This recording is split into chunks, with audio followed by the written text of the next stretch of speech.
నమస్తే, welcome to Andhraprabha. ప్రస్తుతం మనతో పాటు ఆంధ్రప్రభ చీఫ్ ఎడిటర్ శర్మ గారు ఉన్నారు. వారితో మాట్లాడు.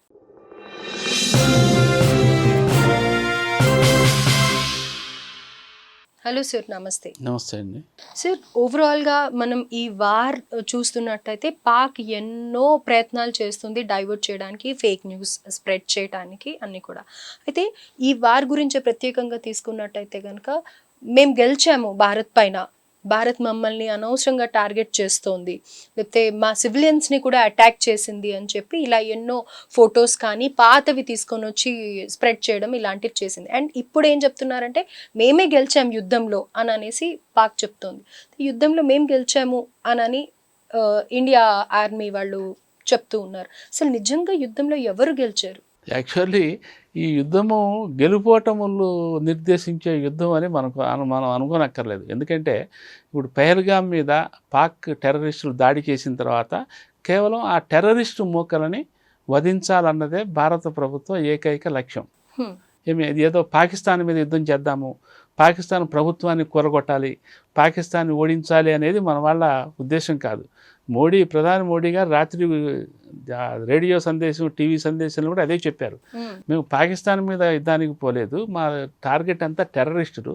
ఆ టెర్రరిస్టులు కూడా మా పెహల్గామ్లో మా మహిళల నుదుట సింధూరాన్ని చెరిపేసిన మిలిటెంట్లే మా లక్ష్యం అని చెప్పారు.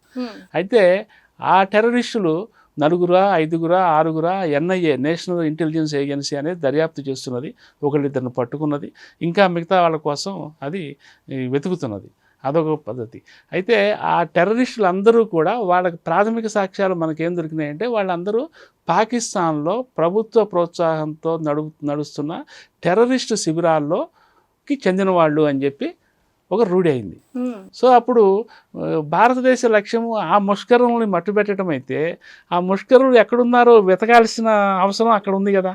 సో అందుకని ఆ స్థావరాల మీద దాడి చేసింది.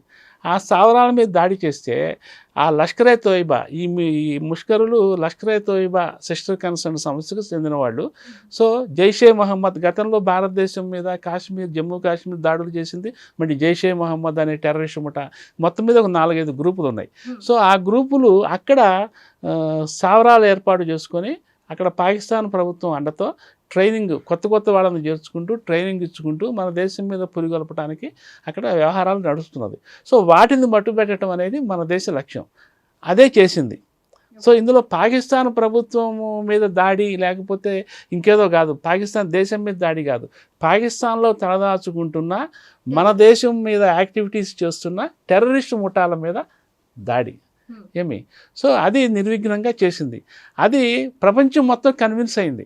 పాకిస్తాన్ ఎంత దుష్ప్రచారం చేసినా అదంతా కూడా తప్పుడు ప్రచారం చేస్తున్నది, రాంగ్ ట్రాక్ పట్టిస్తున్నది అని చెప్పి ప్రపంచ దేశాలు కూడా గుర్తించినాయి. కాబట్టే ఒక అమెరికా అయినా ఒక చైనా అయినా ఎవరు కూడా పాకిస్తాన్కి అండగా రాలేదు. ఎంతసేపటికి సలహా ఇచ్చారు తప్ప డిప్లొమాటిక్గా మీరు ఇద్దరు కూర్చొని మాట్లాడుకోండి, యుద్ధం అనివార్యం కాదు, చర్చల ద్వారా పరిష్కరించుకోండి అని చెప్పి సలహా ఇచ్చారు తప్ప నైతిక మద్దతు కూడా, లిప్పు సింపతి కూడా వాళ్ళు ఇవ్వలేదు. ఎందుకని ఇవ్వలేదు అంటే భారతదేశం చేస్తున్న పోరాటం నైతిక పోరాటము, న్యాయసమ్మతమైన పోరాటము. అది నిజానికి పాకిస్తాన్ మీద యుద్ధం చేయటం లేదు, టెర్రరిస్టుల మీద, తమ వాళ్ళని దెబ్బతీసిన టెర్రరిస్టుల మీదనే అది యుద్ధం చేస్తున్నది అని ప్రపంచం మొత్తం కన్విన్స్ అయింది. కాబట్టి ప్రపంచ దేశాలు చాలా వరకు మనకి నైతిక మద్దతుగా నిలిచినాయి.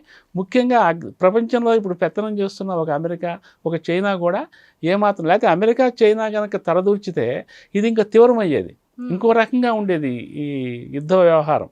సో కానీ ఇది ఇంతటితోనే ఉన్నది అంటే కేవలం ఇండియా వర్సెస్ పాకిస్తాన్ మాత్రమే మిగిలిపోయింది. అది అయితే ట్రంప్ ఆలోచనలు కూడా ఆయన పొద్దున ఒక మాట సాయంత్రం ఒక మాట మారుస్తూ ఆయన మనకు సపోర్ట్ చేయకపోవడమే మంచిదైంది అని అంటారనమాట. అంటే యాక్చువల్లీ ట్రంప్ అతను ఒక బోడా మనిషి అనుకోవచ్చు, ఒక అస్థిరమైన టిక్లిష్ మైండెడ్ అని కూడా మనం అనుకోవచ్చు. ఎందుకంటే ఆయన అసలు భారతదేశంతో ప్రమేయం లేకుండా ఆయన ఇష్టం వచ్చినట్టు ఆయన స్టేట్మెంట్లు ఇచ్చేశారు. నిన్న నైట్ 8 గంటలకి ప్రధానమంత్రి మోడీ గారు జాతిని ఉద్దేశించి ప్రసంగిస్తారు అనే ప్రకటన వచ్చిన కొద్ది గంటల ముందు, ఒక గంట ముందో ఆయన అసలు యుద్ధాన్ని నేనే ఆపాను మీడియేటర్, అందుకే మోడీ గారు అసలు మీడియేటర్సే అవసరం లేదు అని చెప్పారు కదా. ముఖ్యంగా అసలు అణుయుద్ధాన్ని ఆపాను అన్నాడు. వీళ్ళిద్దరూ కొట్టుకొని చివరికి అంటే నిజంగానే ట్రంపే ఆపాడా యుద్ధాన్ని? అదే చెప్తున్నా, అణుయుద్ధాన్ని ఇది ఇద్దరు కొట్టుకుంటూ అణ్వస్త్రాలు వేసుకునే ప్రమాదం వచ్చింది. అణ్వస్త్రాలు కనుక వేసుకొని ఉంటే లక్షల మంది చచ్చిపోయేవాళ్ళు. అందుకని నేనే టైమ్లీ తలదూర్చి వాళ్ళిద్దరిని ఆపాను. నేను కనుక ఆపకపోతే, మధ్యవర్తిత్వం చేయకపోతే అణుయుద్ధం జరిగేదని చెప్పి ఆయన ఒక పెద్ద స్టేట్మెంట్ ఇచ్చాడు. కానీ అది నిజంగా ఎగ్జాగరేటెడ్ స్టేట్మెంట్.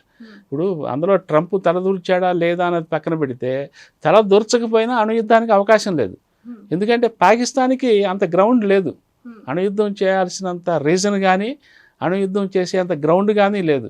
ఎందుకంటే భారతదేశం పాకిస్తాన్ ప్రభుత్వం మీదకి పోలా, పాకిస్తాన్ దేశం మీదకి పోలా, పాకిస్తాన్లో ఉన్న ఉగ్రస్థావరాల వరకే పోయింది అది. సో పాకిస్తాను అణ్వస్త్రాలు ప్రయోగించడానికి ప్రపంచం ఒప్పుకునేది కాదు. అణ్వస్త్రాలు ప్రయోగించి ప్రపంచాన్ని నమ్మించగలిగేది కూడా కాదు. ఆ సంగతి పాకిస్తాన్కి బాగా తెలుసు. పాకిస్తాన్ ఎంత క్రాక్ కంట్రీ అయినప్పటికీ కూడా అణ్వస్త్రాల విషయంలో అటువంటి దుందుడుకు వ్యవహారానికి పోయేది కాదు. మోరోవర్ అటు ఆర్మీ చీఫ్కి కానీ, ఇటు పాక్ ప్రధానమంత్రికి కానీ నైతిక సమర్థన లేదు అక్కడ. పాకిస్తాన్లోని వితిన్ పాకిస్తాన్లోనే మద్దతు లేదు. ముఖ్యంగా పాకిస్తాన్ ప్రధానమంత్రి షెహబాజ్ షరీఫ్ ఉన్నారు, ఆయన బ్రదరు నవాజ్ షరీఫ్, మాజీ ప్రధానమంత్రి. ఆయన కూడా యుద్ధానికి ముందు ఒకసారి సలహా ఇచ్చాడు బ్రదర్కి. యుద్ధం జరుగుతున్నప్పుడు కూడా మళ్ళీ సలహా ఇచ్చాడు. నువ్వు చాలా ముందరే చెప్పాడు, నువ్వు ఇటువంటి వ్యవహారాలు చేయొద్దు, నువ్వు ముందర భారతదేశంతో మాట్లాడి ఇటువంటి పనులు ఎప్పుడు చేయదని చెంపలేసుకోమని చెప్పాడు ఆయన. యుద్ధం జరుగుతున్నప్పుడు కూడా మధ్యలో మళ్ళీ ఇంకోసారి చెప్పాడు, నువ్వు చాలా డేంజరస్ వ్యవహారాలు ఆలోచిస్తున్నట్టు తెలుస్తున్నది, నువ్వు ఆర్మీని నమ్ముకొని ఈ అణ్వస్త్రాలని అదని ఇదని వాటి జోలికి పోవాక, నువ్వు ఇప్పటికే సమయం మించిపోయింది లేదు, ఇప్పటికీ చర్చలకు సిద్ధంగా ఉన్నాము అని ఒక సంకేతం పంపించు, ఒక మెసేజ్ పంపించు, ఒక సిగ్నల్ పంపించమని నేను సలహా ఇచ్చాడు. సో పాకిస్తాన్ ప్రధానమంత్రి స్వయాన సోదరుడు ఆయన నుంచే ఆయనకి మద్దతు లేదు. అట్లాగే పాకిస్తాన్ పార్లమెంటులో ఒక పార్టీ మెంబరు, ఒక ఎంపీ మాట్లాడుతూ ఏడ్చాడు ఆయన. మన పరిస్థితి దీనాదిదీనంగా ఉంది, నీ వ్యవహారం ఇది కరెక్ట్ కాదు, ఇప్పుడు మనం ఇట్లా ఇండియా మీద ఒంటికాల మీద పోవటం కరెక్ట్ కాదు, నువ్వు ఏదో ఒకటి రకంగా సంధి చేసుకోమని ఆయన పాక్ పార్లమెంట్లో ఒక ఎంపీ ఏడ్చాడు. మిగతా వాళ్ళందరూ చూస్తూ దీనంగా మొహం పెట్టి విన్నారు. సో ఇటువంటి పరిస్థితి పాకిస్తాన్లో ఉన్న నేపథ్యంలో పాకిస్తాన్ ప్రధానమంత్రి ఒక్కడు ధైర్యం చేసి అణ్వస్త్రాలు సంధిస్తాడు అనే ఒక ఇదైతే లేదు. కాకపోతే అణ్వస్త్రాలు ఇదిగో తీస్తున్నా, జేబులో నుంచి తీస్తున్నానని చెప్పి ఇదిగో తీస్తున్నా, అదిగో చేస్తున్నా అని ఇట్లా భయపెట్టి బ్లాక్మెయిలింగ్ చేయటం వరకు అయితే చేయగలరు. కానీ వాళ్ళు అంతకు మించి వాళ్ళు చేసే అవకాశం లేదు. ఆ సంగతి మన ఇండియన్ గవర్నమెంట్కి, ప్రధానమంత్రి మోడీ గారికి కూడా బాగా తెలుసు. అదే సమయంలో ట్రంప్ లాంటి వాళ్ళకి కూడా తెలుసు. చైనా జిన్పింగ్ కానీ, అమెరికా ట్రంప్ కానీ తెలుసు. కానీ ట్రంప్ ఏంటంటే అతను బేసికల్గా ఒక వ్యాపారవేత్త కాబట్టి, ఒక బిజినెస్ మ్యాన్ కాబట్టి అతను ఇటువంటి టాక్టిక్స్ చేయటంలో చాలా ఎక్స్పర్టు. అదే నిన్న ఆ అస్త్రాన్ని ప్రయోగించాడు. ముఖ్యంగా సెల్ఫ్ దీనికి ఆయన తనను తాను ప్రమోట్ చేసుకోవటం, ప్రపంచ అగ్రశ్రేణి నాయకుడిగా తనను తాను ప్రమోట్ చేసుకునే దీనిలో ఎప్పుడు ఆయన అదే తపనతో ఉంటుంటాడు. అదే కదా అందులో భాగంగానే ఈ టారిఫ్ యుద్ధం, సుంకాల యుద్ధాలు అవి నడుస్తున్నాయి చైనాకి అమెరికాకి మధ్య. సో అదే సమయంలో ఆయన ఏమన్నాడంటే, మరి ఉద్దేశపూర్వకంగా అన్నాడా లేకపోతే నోరు జారాడో కానీ, నేను ఈ వాణిజ్య యుద్ధం, ట్రేడ్ అస్త్రంతో వాళ్ళని లొంగ తీసుకున్నానని చెప్పాడు. నిజానికి ఏది పాకిస్తాన్, ఇండియాని నిజానికి అటువంటి స్టేట్మెంట్లు ఒక దేశాధ్యక్షుడు స్థాయిలో ఇవ్వకూడదు. అది ఒక బలహీనత. ఇప్పుడు ఆయన నేను వాళ్ళని ఆపేశాను, ఒక రకంగా బెదిరించి బలవంతం చేసి లొంగ తీసుకున్నాను, ఏది ఈ వాణిజ్య అస్త్రంతో వాళ్ళని లొంగ తీసుకున్నానని చెప్పాడు. అంటే ఏంటి, మీరు కనుక నా మాట వినకపోతే నేను ఇంకా సుంకాలు పెంచుతాను మీ మీద, మీతో వాణిజ్య ఒప్పందాలు కుదుర్చుకోను, మీతో వాణిజ్యం కట్ చేస్తాను అని ఒక రకంగా బెదిరించాను, దాంతో లొంగిపోయినారు అని చెప్పి ఆయన స్టేట్మెంట్ ఇచ్చాడు. అది పాకిస్తాన్కి ఏమో కానీ మనకైతే చాలా డ్యామేజ్ స్టేట్మెంట్ అన్నమాట. అంటే ప్రధానమంత్రి మోడీ ఆయన బెదిరింపులకు లొంగిపోయి కాల్పుల విరమణకు ఒప్పుకున్నాడు అని ఇండైరెక్ట్గా ఆయన చెప్తున్నాడు.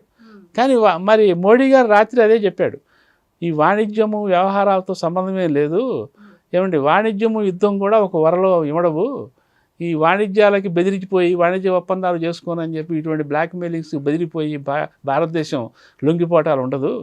మా లక్ష్యం ఇది, మేము దాన్ని నెరవేరుస్తాం. ప్రపంచంలో ఎక్కడున్నా సరే టెర్రరిజం మీద మా పోరాటం ఇది చేస్తామని చెప్పారు.